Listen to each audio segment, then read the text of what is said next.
All right, so Roland Garros 2022 WTA draw preview.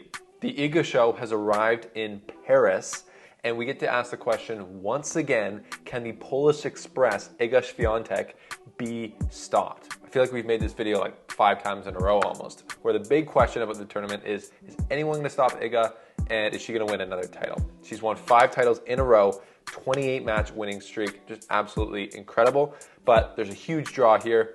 It's a Grand Slam, so there's always more pressure. It's always different. So let's take a look at the draw, look at the quarters, look at the dark horses, look at Iga's path to the final, and break it all down. Welcome to The Slice, presented by PointsBet Canada. Let's get into the show. Oh, he's playing a galactic level. She's been too good, too often. Oh, it's out to this world. How's that for quality on play? Welcome to the show, people. Have you been excited? Have you been getting amped up for the second major of the year? I have been, and I hope you have been too. There's been lots going on, lots of news in the tennis world, but right now we're going to focus on the WTA draw at Roland Garros at the French Open. So welcome to the show. Subscribe if you haven't already, and if you live in Ontario, Canada, and you bet on tennis, join PointsBet. They have a crazy sign-up bonus right now, and they're supporting our show, which is legendary. So thanks for supporting our sponsors, and it's just a no-brainer if you bet on tennis. The WTA draw. The odds, speaking of betting, the odds are insane for Iga Swiatek. I've never seen odds like this. Last year when Djokovic was on his roll, he was going into Wimbledon, obviously going to win.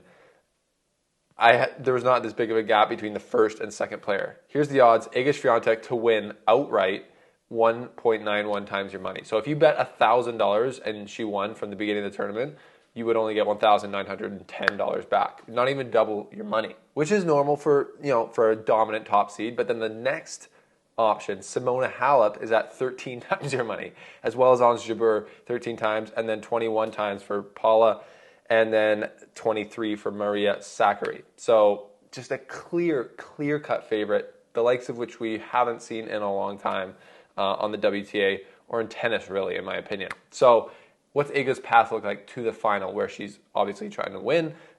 She's the clear favorite. She could play Serenko in the first round and then either risk or Yastremska in the second round. In round 3, she could play the 25th seed Samsonova. And then it gets really interesting in round 4, potentially. She could play number 19th seed Simona Halep, who is revived. She's the second money favorite to win. So that could be a super interesting matchup in round 4, or she could play Ostapenko, depending. Still, Ostapenko, former French Open Slam champion. So, she could also pose a threat, potentially. But that's where it starts. That's a really interesting kind of note at the end of the first week for Swiatek to see how's she playing, how's the pressure potentially affecting her. If she gets through that, then she'd play either Pliskova or Pegula in the quarterfinals. Both could be tough, but I think Pegula would put more of a pressure on her than Pliskova, who just hasn't been playing great tennis lately. And I can't see Swiatek being troubled by her in the slightest. And then the semifinals, obviously Badoza or Sabalenka. And then in the finals, Krejcikova or Jabeur. So Krejcikova, we haven't seen much from her at all after winning the French Open last year. So she comes in as the defending champion. And the question she hasn't played much since Doha. But that's another question. Swiatek has gotten this crazy run of 28 matches since Doha, and she hasn't had to play Krejcikova in that time. So if Krejcikova was able to find form and get to the final to play Swiatek, that would be blockbuster. That'd be insane. And obviously, she'd be playing great tennis then. So maybe a little of the reason she won it last year would come out, and Swiatek would have a lot more questions to answer than she's been answering in these 28 matches that she's won in a row. Here's the potential quarterfinals. We got Swiatek versus Pliskova, Badoza versus Sabalenka, Jabeur versus Sakkari, Kontaveit versus Krejcikova. Now, these never turn out. It's even less so in the WTA. So there's a lot of upsets, and there's a lot of tennis to be played before we get to these rounds. So kind of making these long-term predictions is a bit silly, but that's just kind of how the seeds are broken up. We got Swiatek, Pliskova, Badoza, Sabalenka on the top half, Jabeur, Sakkari, Kontaveit, and Krejcikova on the bottom half. Where's the dark horses? Because those are always players who can upset these seeds, cause the draw to be broken open wide. One of those is definitely Amanda Anisimova, who plays Naomi Osaka in the first round, which is just crazy. Blockbuster first round match. So Anisimova has been playing well, and a lot of people take her to do really well here, potentially even win the tournament. So she could be a dangerous player to face early on. And she is in the Jabeur-Sacre quarter, so honestly, she's got a pretty good chance to make a pretty good run here.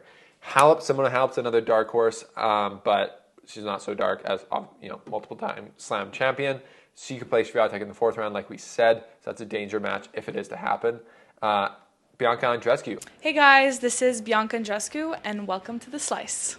I'm going to throw her in there as a dark horse. She's also in the Sacre quarter. She could play Bencic in the 2nd round, and then she could play another Canadian, Leylah Fernandez, in the 3rd round. So we've seen her put together some decent little runs here. She was stopped by Swiatek, which really doesn't mean anything. Everyone's stopped by Swiatek. So Andreescu made the quarters at Rome and likes the clay. She's a clay court player. Hasn't played much in her career, but she moves really well on the clay and is very good on the clay.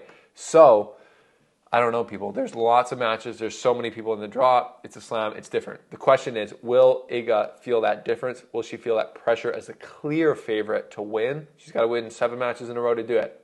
Can she do it? Can she? By the end of this would be a 35-match win streak, which is just bonkers. So let me know your thoughts. That's kind of the breakdown of the draw. Let me know what matches you're looking forward to in the early rounds. Let me know if you think any of these seeds, the potential quarterfinal seeds, are going to lose before getting there, and just give me your take. But right now, the Iga show is on the road in Paris, and the question still to be answered is, can someone take her out? I wouldn't bet on it. I would not bet against Swiatek, but I also wouldn't bet on her with those numbers, just craziness. But anyways, let's get into this tournament. I can't wait for it to start. Matches start Sunday in the main draw, so stay tuned to our channel for more updates. Subscribe for sure. And if you're in Ontario, Canada, and you want to bet on Sportsbet. Bet on PointsBet Sportsbook, the sportsbook for Canadians. Check out Go Sport as well, and A Peak Tennis Mental Training. We'll see you next time here on The Slice. He's playing a galactic level. She's been too good, too often. Oh, it's out to this world. How's that for quality on clay?